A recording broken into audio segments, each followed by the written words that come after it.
Eh bien, bonsoir Aude, et on va regarder ce soir un petit problème d'algèbre que tu nous as envoyé.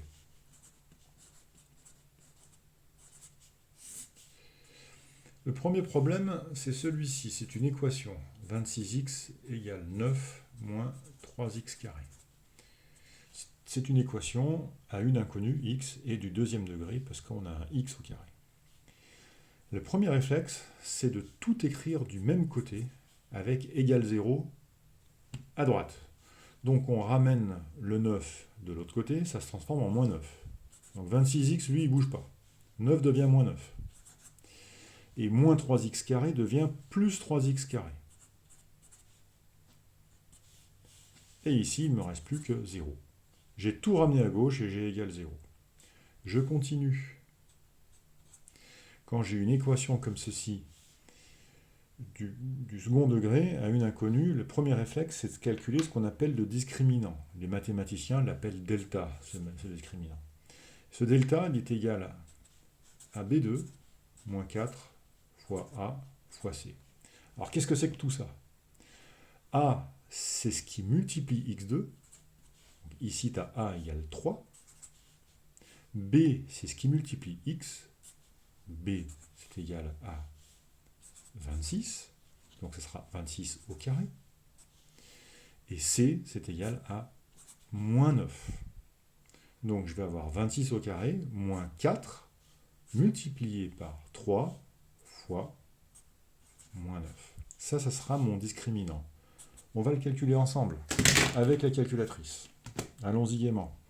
26 fois 26, ça fait combien? Ça fait 776. Auquel je vais retrancher moins 4, et là je multiplie par moins. Donc moins par moins, ça va me donner plus. Donc je vais rajouter plus 12, 4 fois 3, 12, fois 9. Plus, parenthèse, 12 fois 9. Ça donne 784. Mon discriminant est égal à 784. Il est positif, il est supérieur à 0. Ça veut dire quoi? Ça veut dire que cette équation, ici, elle a deux solutions réelles. On va trouver deux solutions à cette équation. On le sait par avance parce que le discriminant est positif. Maintenant, on va calculer les solutions en elles-mêmes. Les solutions, la première, elle s'appelle x1, elle est égale à moins b cette fois-ci. Donc on a dit que b c'est égal à 26. Donc moins b, moins 26, moins radical de delta, c'est-à-dire moins radical de 784, divisé par 2a. 2a c'est 2 fois 3 égale 6. Ça c'est ma première solution. On va la calculer. On va faire radical de 784. Combien ça fait? Ça fait 28. Donc la première solution va être égale à moins 26, moins 28 divisé par 6. Allons-y. Moins 26, moins 28, ça fait combien ça? Ça fait moins 54, divisé par 6, c'est égal à moins 9.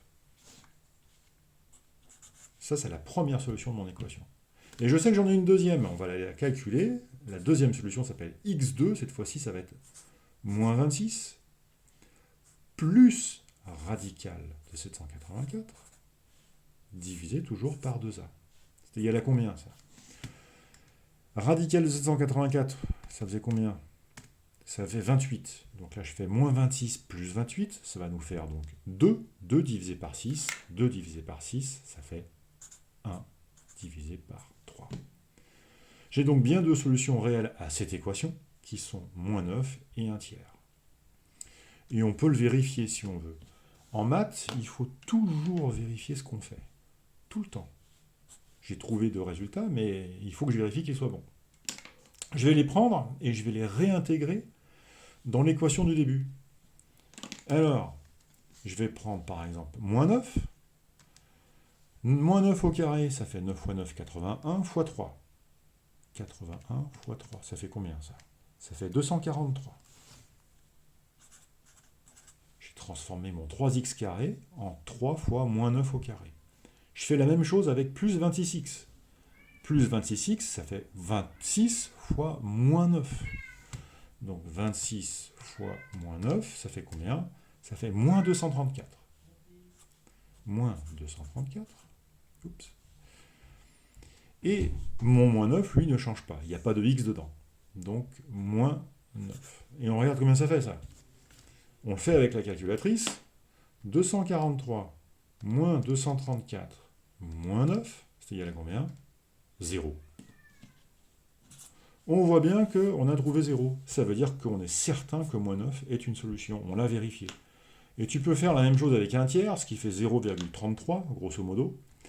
0,333, je le mets au carré, fois 0,333, ça fait combien? Ça fait ça, 0,11, et je multiplie par 3. Ça donne 0,332. 7. D'accord? Je rajoute plus 26x, plus hop, 26, multiplié par 0,33. Ça donne combien? 8,58. Et moins 9. J'ajoute, je fais mon opération, 0,3327 plus 8,58 moins 9, ça donne bien 0, très proche de 0, c'est 0, parce que j'ai approximé un tiers à 0,33. Ça veut dire que là, non seulement j'ai trouvé deux solutions à cette équation, mais en plus, je les ai vérifiées. Je les ai vérifiées en réinsérant ces solutions dans l'équation de départ, et j'ai bien constaté que dans chaque cas, j'ai bien égal 0. Et bien voilà. Ce que tu as fait, ce que j'ai fait ici pour la première équation, tu le fais pour toutes les autres équations. Si tu trouves un discriminant ici violet qui est égal à 0, ça veut dire que tu n'auras qu'une seule solution réelle.